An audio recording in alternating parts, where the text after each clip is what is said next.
Someone once said, "Beware the person who smiles too much." Sounds harsh, right? But what if I told you that the sweetest person in the room might also be the most emotionally dangerous? There's something eerily familiar about them. They laugh at your jokes, even when they aren't funny. They agree with everything you say. They shower you with compliments. They're always available, always accommodating. Almost too accommodating. At first it feels amazing. You think, finally, someone who just gets me. Someone who's kind, thoughtful, easy to be around. But something feels off, eventually. A strange tension builds under the surface. You start to feel like you're walking on eggshells, even though they're the nice one.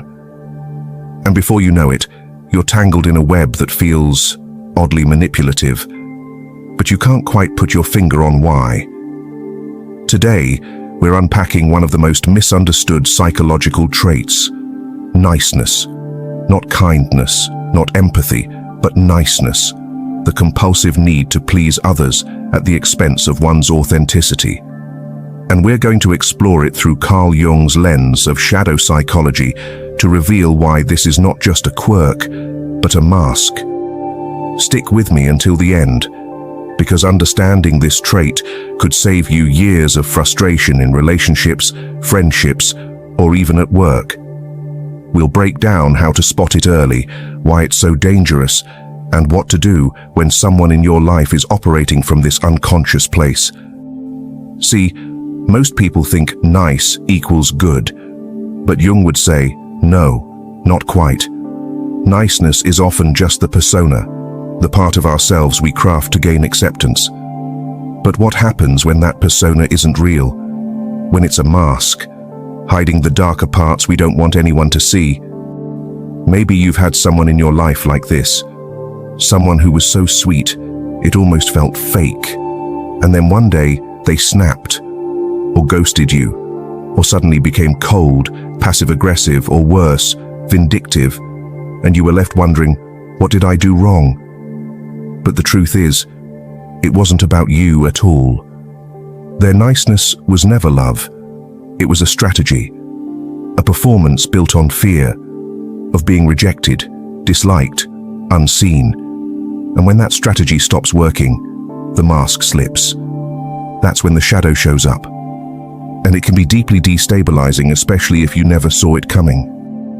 Let's talk about the part of ourselves we hide from others and from ourselves. Carl Jung called this the persona, the mask we wear in public to be accepted, validated, liked. But behind that mask is something else entirely, something darker, something more honest, the shadow. And when someone is too nice all the time, constantly agreeable, overly sweet, unable to say no, it's usually not because they're a naturally loving person, it's because they're trapped in the persona. That mask of niceness is doing the heavy lifting, while the real self sits exiled in the shadows. But here's the problem. The shadow doesn't stay silent forever. Think of it like this.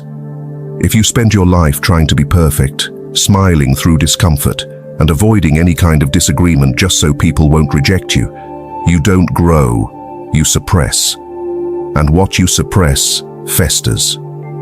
Eventually, the shadow, full of resentment, unmet needs, suppressed anger, jealousy, insecurity, starts leaking out. But instead of honesty, what comes out is passive aggression, guilt-tripping, emotional manipulation, or mood swings. This is what makes the overly nice person so emotionally dangerous. Not because they're cruel, but because they can't be honest, even with themselves. They're afraid that if they told you the truth, that they don't agree, that they're hurt, that they feel used, that they want more, you'd abandon them. So instead, they smile, stew, and manipulate quietly to get their needs met, through guilt, flattery, martyrdom, or silence. You can't build authentic connection with a mask. And when you think you're getting love, you're actually being lured into a performance. One where you become the mirror, reflecting back what they want to see. validation. But here's where Jung's insight gets even more interesting. He believed that the shadow, the parts of ourselves we disown, doesn't just disappear. It gets projected. Meaning, a person who avoids their own darkness will often unconsciously accuse you of having it. Ever had a super sweet person turn on you suddenly and say things like, "You're being selfish, you're making everything about you, you never appreciate me," even if you've done nothing wrong? That projection feels off. They're speaking to you, but they're really talking to themselves. The shadow is essentially everything a person refuses to accept about themselves. And ironically, the nicest people are often the most out of touch with their own anger, desire, envy, and shame. Because they've been taught, sometimes since childhood, that those feelings are bad, and being nice is how you stay safe. But safety isn't the same as truth, and truth is where connection lives. So how do you spot this trait early? Start with this. Does the person always agree with you? Do they avoid conflict at all costs? Do they flatter you a little too much? That's not kindness. That's codependence. That's someone trying to avoid rejection by becoming whatever you want them to be. Real love has boundaries. It has the ability to say, "No, I don't agree." Real kindness includes truth. It's honest, even when it's uncomfortable.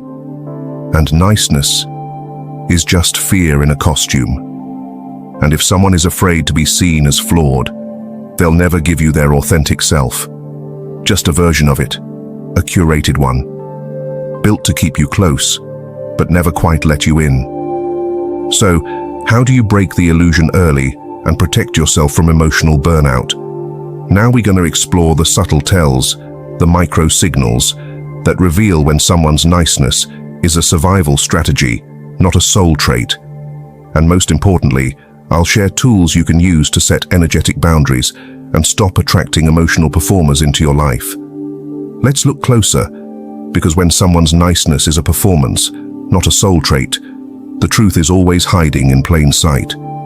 You just need to train your perception. Start with energy, the way it feels to be around them. A person who's being real has range. They can be warm, firm, open, honest. They're not on all the time. But a people pleaser's energy is often oddly polished, overly available, or suspiciously perfect. They rarely express discomfort. They struggle to say no. They rush to fix things that weren't broken. They over-apologize. They laugh at things that clearly hurt them. And worst of all, they make you feel guilty just for being honest.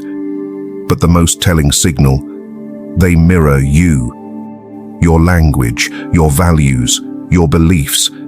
It feels like they're just like you. But it's too easy, too synced. And over time, you start to feel something isn't landing. You feel unseen, even though they're always nice. That's because you're talking to a version of them that was custom built for you. This is not connection, it's performance, and performance is exhausting for you and for them. But here's the catch. You'll never spot these patterns clearly until you've looked at your own, because everything is a mirror. If you keep attracting people who perform, ask yourself, where am I still performing for love? Where am I still afraid to be disliked? Where am I being overly nice to keep the peace, to avoid abandonment, or to feel worthy? And this brings us to the most important tool of all, self-shadow work. You cannot see someone else's shadow clearly if you've been denying your own. You'll confuse performance with presence. You'll romanticize niceness and label it loyalty. And you'll keep falling for people who reflect your unresolved self, the part of you that's still begging to be accepted. Shadow work is how you change this. It's how you stop emotionally leaking all over your life. It's how you clean the mirror.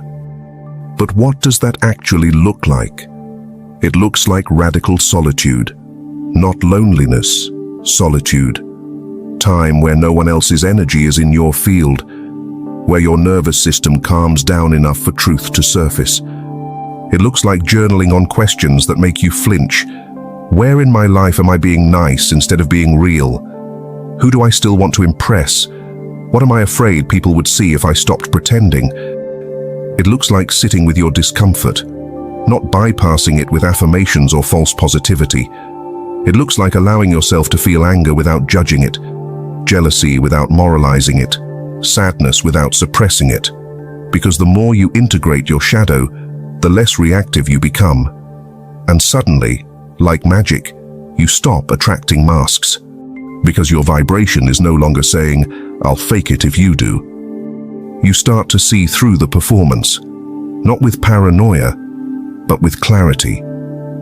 You can tell when someone is being nice to be liked, and when someone is being kind because they are secure. And here's the best part. Once you do this inner work, you won't need to protect yourself so much anymore. You won't even get close to those dynamics. They'll fall out of resonance with your field, like old versions of you shedding skin. Carl Jung once said, "Until you make the unconscious conscious, it will direct your life and you will call it fate."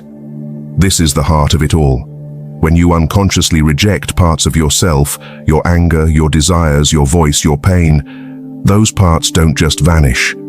They go underground, into the shadow.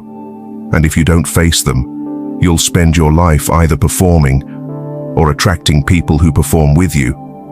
People who mimic your wounds, who replay your childhood, people who seem familiar, but only because they feel like your past. And here's the hard truth. Nice people are not the problem. The problem is unresolved energy within you and them. So what would Jung tell you to do?